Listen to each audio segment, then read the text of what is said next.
सभी लोगों को मंजे पाठशाला में स्वागत है। और आज हम लोग क्लास 10th का एक्सरसाइज 1.1 प्रश्नावली 1.1 स्टार्ट करेंगे।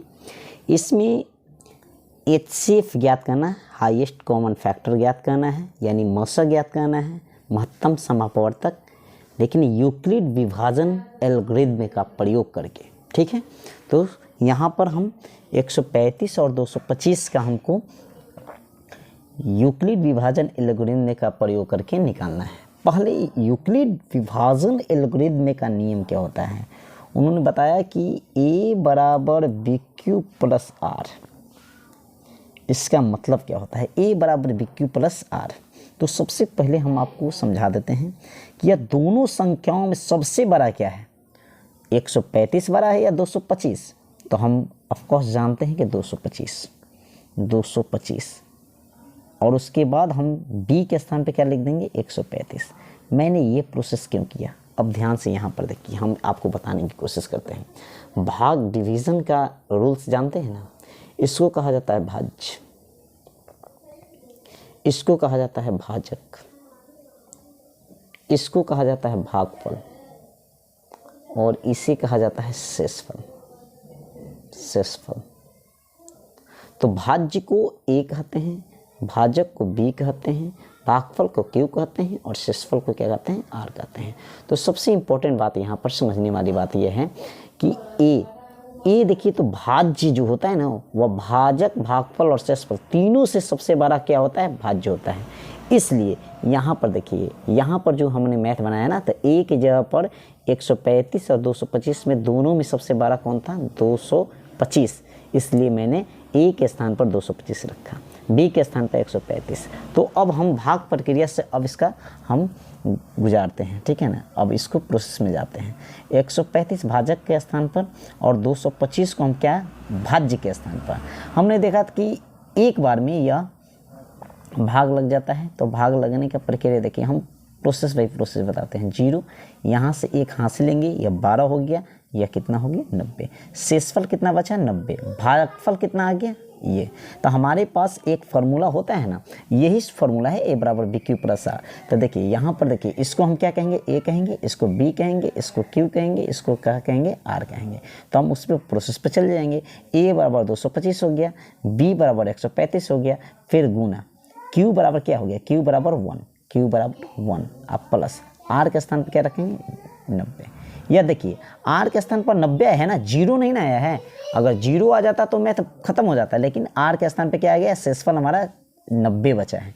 इसलिए हम यह पिछले हम क्लास में ये चीज़ लिखने के लिए हम बार बार कहे थे, जब आपका R 0 नहीं आएगा तब तक इसको लिखते जाना है, ठीक है। अब देखिए, अब प्रोसेस यहाँ पर ध्यान दीजिए कि अब हमारे पास 225 का काम हो गया। अब हमारे पास बचा है 135 और 90। 135 और 90 में बड़ा कौन है, तो हम जानते हैं कि ऑफकोर्स 135 बड़ा है, ठीक है, और 90 क्या है, छोटा। फिर हम भाग प्रक्रिया से इसको फिर से गुजारते हैं। देखिए यहाँ पे हम भाग करते हैं, 90 में 135 से भाग करते हैं, कितने बार में, एक बार में 90, ठीक है। तो हम यहाँ देखिए इतना हमारा, देखिए तो भागफल क्या आया, 1 आया, तो 1 के स्थान पर 1 रख देंगे, प्लस शेषफल के स्थान पर क्या आया, 45। देखिए तो हमारा शेषफल 0 नहीं ना आया है, 45 आया। तो फिर हम क्या लिखेंगे, यही प्रक्रिया फिर लिख देंगे, ठीक है। अब देखिए 135 का काम खत्म, अब 90 और 45 बचा। 90 45 को, 90 को पहले यहाँ लिखेंगे और 45 को यहाँ। फिर हम भाग करेंगे 45 में कितना से, 90 से। तो 45 दूनी कितना होता है, 90। यह कट कर क्या हो गया, 0।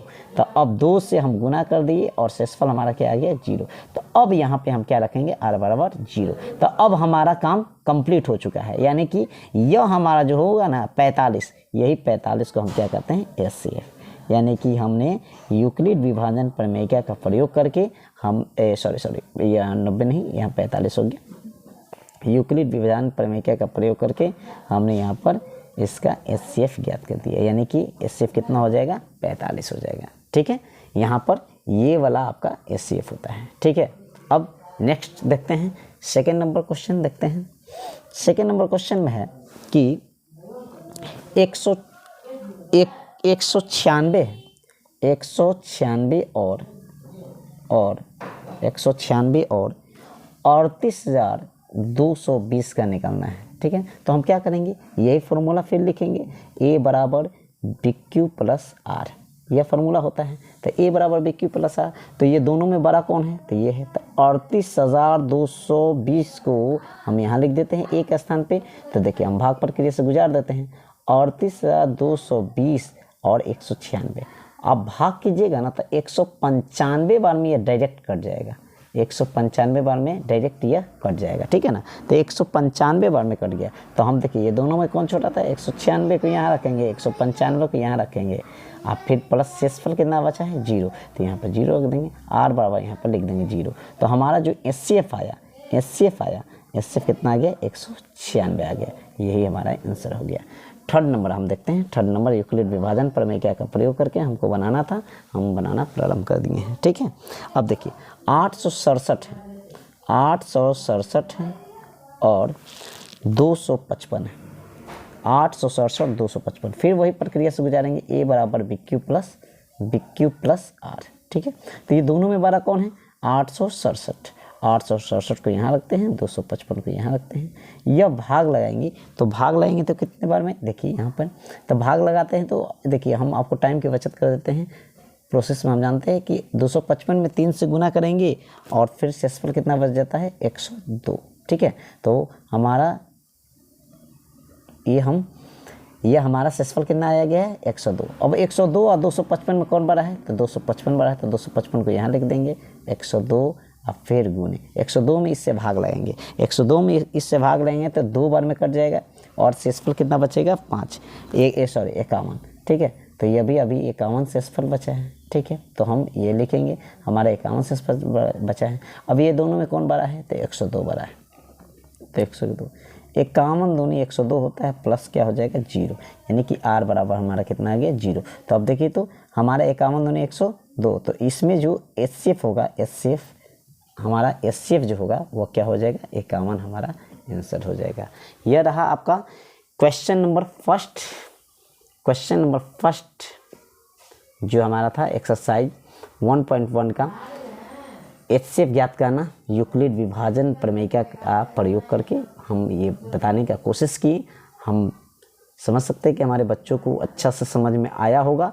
हम आप लोग से रिक्वेस्ट करेंगे कि आप लोग अपने से एक बार रिवीजन ज़रूर करें और इस चीज़ को फिर से बनाने की कोशिश करें। अगर नहीं समझ में आ रहा तो फिर से कमेंट कीजिए और हम इसको पुनः वीडियो बनाकर आपके बीच भेजेंगे, ठीक है।